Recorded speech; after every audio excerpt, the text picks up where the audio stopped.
Okay, I wanted to show a gold-based build order here, something that's really good. Actually, I'm showing some opponent that defeated me on the ladder because I was really impressed with how he defended my rush. Now, usually I go up into a castle rush and then spam golems, and it's like an instant win. Almost every gold 1, gold 2 player can't defeat this build. However, old Clockwork did, and I wanted to show kind of a classic example of counters in gold play and where I could kind of point out all the issues I have here. Because whenever I watch like a high level player like a Beastie or a Vad, all those guys are evolved. They do great jobs with looking at all these games and breaking down from such a high level. But from a gold player's perspective, a lot of these basic things I'm talking about today are things that just is like breathing to them. So I kind of wanted to just take this, show this build order from Japanese, which I thought was a great fast castle, and it actually ended up defeating me with Aubitz, which has a nasty 12-minute push that I was a little bit late on. So I'm going to speed this up. He immediately goes 6 on food at 0 minutes, all onto the sheep. And this is really kind of an interesting build order. This is something I haven't seen done, which is actually probably really, I'm going to actually probably do this next time I play Japanese.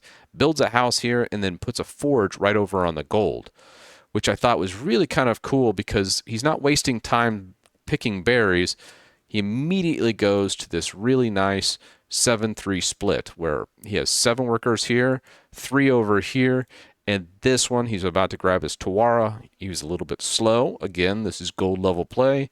It's an optimization that he should have done.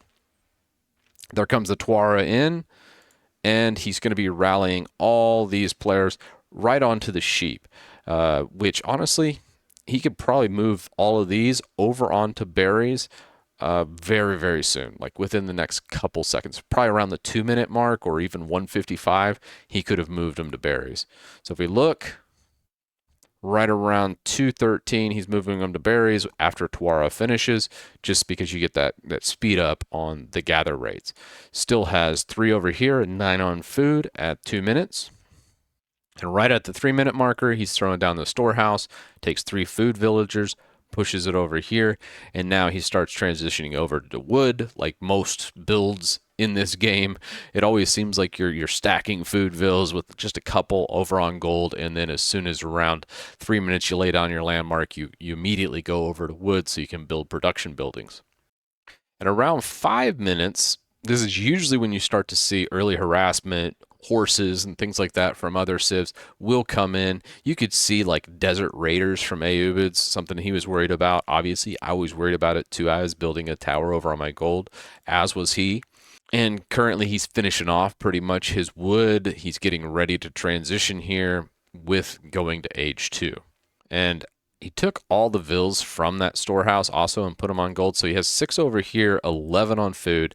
He's a little heavy on gold, so probably going that much was a little excessive. Maybe putting 2 over there, 1 on food would have probably been a little bit better balance. Because once you hit 600 gold and 1200 food, you're going to age 3. And you want to get there pretty much as fast as possible. He also did some arrow slits right here just for some extra protection. And also around 6 minutes, you can see his berries are running out. He has a ton of vills on berries. An optimization here with this, you can see he's pretty much gone with all food 6-6 split. So he's going 6 food, 6 wood, 6 gold. But these guys, I would have probably loved to see pulling this off and going either to boar over here. That would be great. He can do that, or even starting the berries or starting to transitioning a lot of these over to berries, so he doesn't have all this transfer time. But all that's there. He's also gathering from. He has all these deer right here. I would much rather. You're already exposed. Why are you doing berries when you could go with the deer? You're going to gather a lot faster. Just make sure you grab survival techniques. So he could have grabbed a lot more food in a lot shorter period of time, just going for either the deer or the boar. Now we're about 8 minutes in, and you can see he's approaching that 1200 600 split. Again, he's a little bit off on that, mainly because of inefficient gathering, transfer times from berryvilles over to more berries, where he could have easily grabbed some of the deer here. I think I even took my scout and kind of spread out the deer and killed it to make it a little more inefficient, although I think he'll just end up building houses all over him. But that's just one of those things to where by this point in time, you should at least be doing your age up. He's a little behind given that, but not that bad. He's about to drop his age 3 landmark right here at 8 minutes, meaning completions 2 minutes later at 10 minutes. Early aggression would tear this apart. So very, very careful, but obviously I wasn't applying any pressure here. And before age 3's up, he's already got an archery range and a barracks down. He has about 300 food in the bank. He could throw siege workshop, I guess, if you wanted to do it. Honestly, I probably would have tossed another archery range down, because if he was scouting me, he probably would start to see, okay, what's he building? I think my first of my Ghulams is coming out over here. Let's see. Right here, you can see the first of the Ghulams, which is 4 armor, both melee and range. So Yumi Ashigaris and traditional like spearmen or horsemen aren't going to do a whole lot of damage to this guy. He's a beefy guy. He's going to need Onimusha counters, and I'm going to spam these guys out, so around 12 minutes it should start an attack. Also, one thing he's grabbing here is he's upgrading Yumi Ashigari, and he's also upgrading Samurai before he has units. Terrible decision. Obviously a little bit slow. Even though this guy ends up winning, there's a lot of optimization to be done here as I'm looking at his build. He's also grabbing specialized pick, which isn't necessarily bad. I mean, it's age 1. It's the first of many, but a couple things here. He's already gone 2 into there. It's not actually registering as far as like the horticulture. This is like the Japanese version of it. He's already gone 2 ranks into that.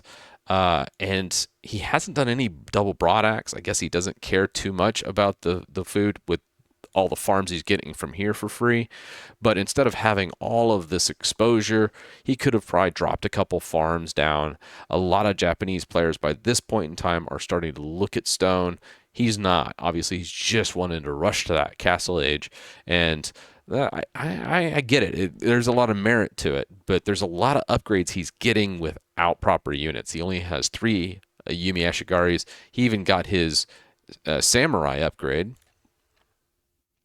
right here without having units. Something a lot of gold players do, myself included, is grabbing upgrades before having units.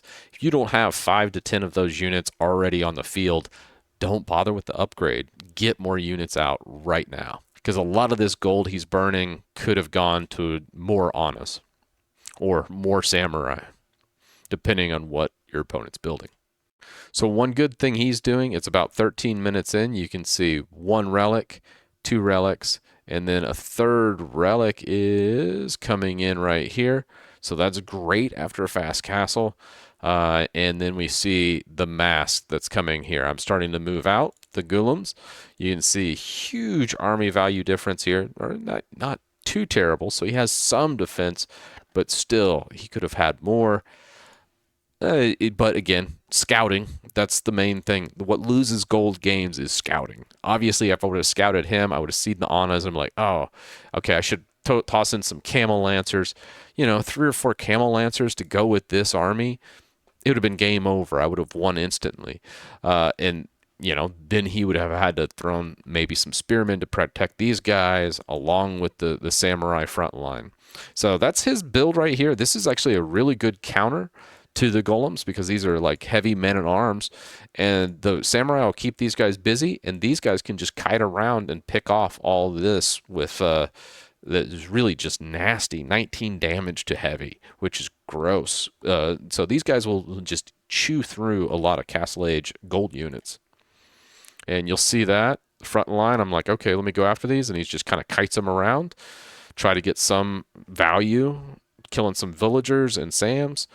Didn't really get a whole lot, and ends up wiping pretty much my army there. Now, having said that, I still have all these in the base. I could have obviously won this fight if I was just a little bit better, and I would have scouted and built some diversity in my units. But after all said and done, he still has 11 Anas, which he's building out now that he sees I'm doing heavy. Makes sense. And the Yumis. But the Yumis here, remember, he dumped all that gold. He did the first upgrade to the Yumis, which is about 300 gold. That could have been way better repurposed into, you know, 5 different Onimushas. That would have been great instead of having these guys here, which frankly are just fodder at this point. They're not going to do much damage to any of this.